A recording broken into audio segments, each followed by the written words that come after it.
How are we doing, ladies and gentlemen? It's Nex here with another game of theories. So recently, we've looked at what it is that the Night King is after, but have you ever stopped and wondered why now, after all this time and not any sooner? And they've already lost one war to the First Men and the Children of the Forest. In today's video, we're going to be taking a look at why the Night King has chosen to return now, and also the secret weapon that he might have ready to use in the final war for Westeros. Also, we'll be revealing the winner of the giveaway competition. Let's check it out. After watching and reading a lot more into the lore and history of Westeros, I've started to develop a burning question. If the Children of the Forest and the First Men that formed the Night's Watch were able to defeat and hold off the others in the Battle for Dorne 8,000 years ago, what would change the outcome of another war between the two sides? Looking at it from the point of view from men, they have advanced on a tremendous scale from those primitive times. In the war, all they had available to them for armor and weapons was bronze and leather, and it was the Children of the Forest who supplied the dragonglass weapons in the form of daggers and arrowheads that were largely responsible for their success against the White Walkers. The only addition being the myth about the legendary hero Azor Ahai and his sword Lightbringer, a blade of pure light and heat, who led the way to victory. Move to the current age, and since the Andal invasion and Aegon's conquest, there is now iron, steel, Valyrian steel, and dragons. You can guarantee that military and battle tactics are much superior, and of course let's not forget there's a giant 700-foot wall still standing between them. So, with the obvious progression of men, why does the Night King think he stands a chance now? Put yourself into his shoes.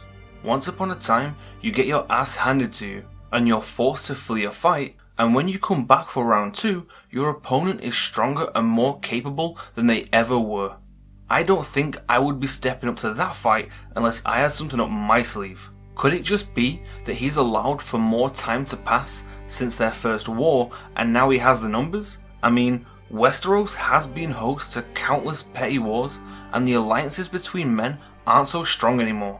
Or could it be that he knows the Children of the Forest are diminishing and will not be able to help men in the way they did in the first battle? For me, I think it's something bigger than that.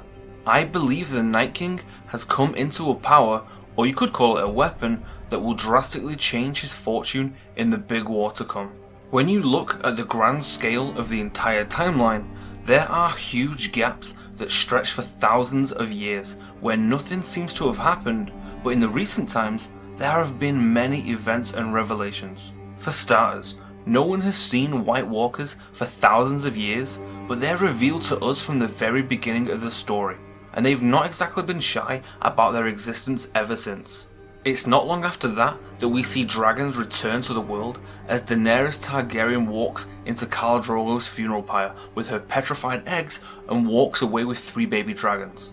Then Bran awakens to his warging abilities, and he is guided by Brendan Rivers, otherwise known as the Three-Eyed Raven, to travel north of the wall to the cave where he discovers his green seer abilities. And we know what can happen when you combine the two powers.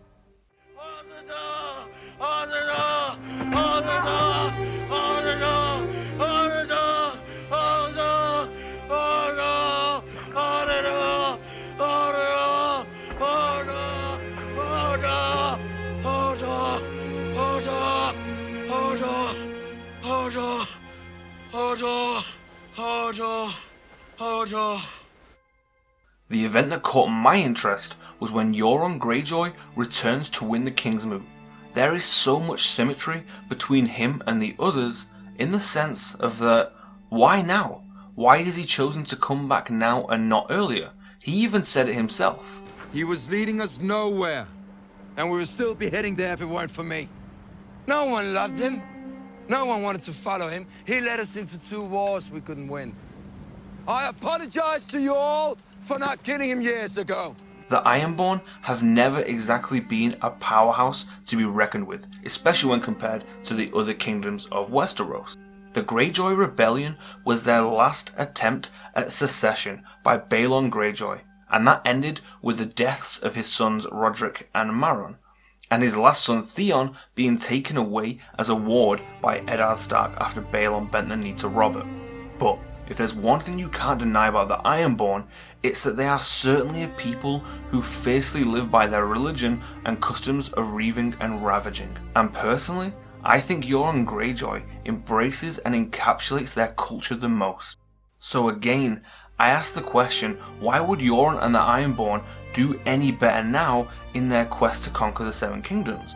Is Euron just taking advantage of the current political state of Westeros?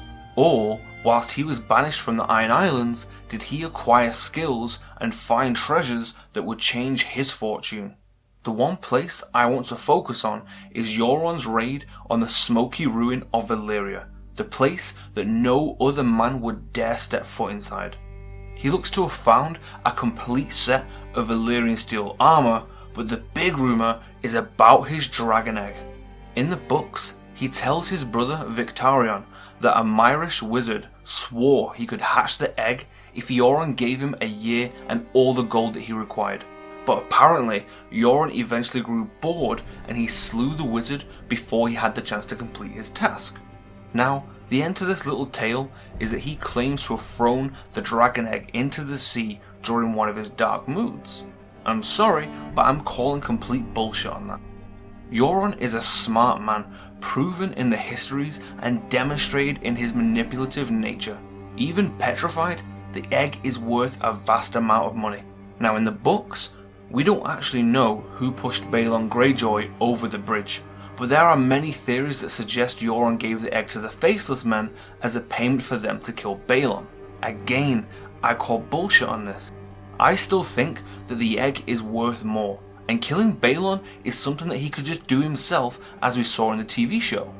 However, what if he did give the egg to someone else? What if when he was on his travels all around the corners of the world, he heard about the rumours of the ice demons north of the wall and wanted to go and look for himself? He did it with Old Valyria, and he seems to know a great deal about what is happening all over the world, so why not with north of the wall too? What if he went to the land of always winter, and when he was there he came across the Night King, and in his presence he offered him the greatest weapon he could possibly ever wish for, the dragon egg he found in Valyria? Would that explain why he really stopped the Myrish wizard from hatching the egg? Because he had to go back and retrieve it? Does that coincide with why the White Walkers are starting to descend on the wall again? We know that it's possible for men to broker deals with the others, as we saw at Craster's Keep. By offering up his newborn sons to the others, Craster was allowed to live safely beyond the wall, an agreement that meant Craster could happily live out his polygamy life with his many wives, and the Night King would have a constant source of White Walkers. Could it be that the Night King and Euron Greyjoy have made the perfect agreement? The Night King is gifted with an ice dragon to unleash in the Great War to come, and in exchange he would leave the spoils of Westeros to Euron and his Ironborn. Could Euron secretly be working to take down all those who could oppose the White Walkers? Right now, the Crow's Eye looks set to partner with Cersei, and let's not forget that as the younger brother of Balon Greyjoy, he is still a prime candidate to fulfill the Valonqar prophecy. He does not strike me as the kind of man that is willing to share the Iron Throne, no matter which queen it is that he seduces. Even Theon doubted as much. He murdered our father and would have murdered us. He'll murder you as soon as you have what he wants. The Seven Kingdoms. All of them. Euron is a true Ironborn who is completely consumed by the old way of his people. He sat on the salt throne and sent our reavers to the shores of Westeros, just as he remembered from the stories he heard as a child. An old way for an old man. But while he listened to the stories, I lived them. It was never the old way to me. It was the only way.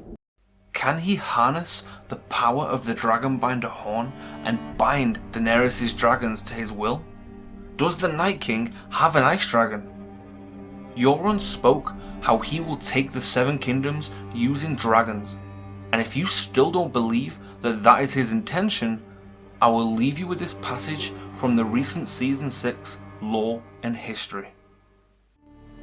Merchants paid the gold price, buying their desires with coin.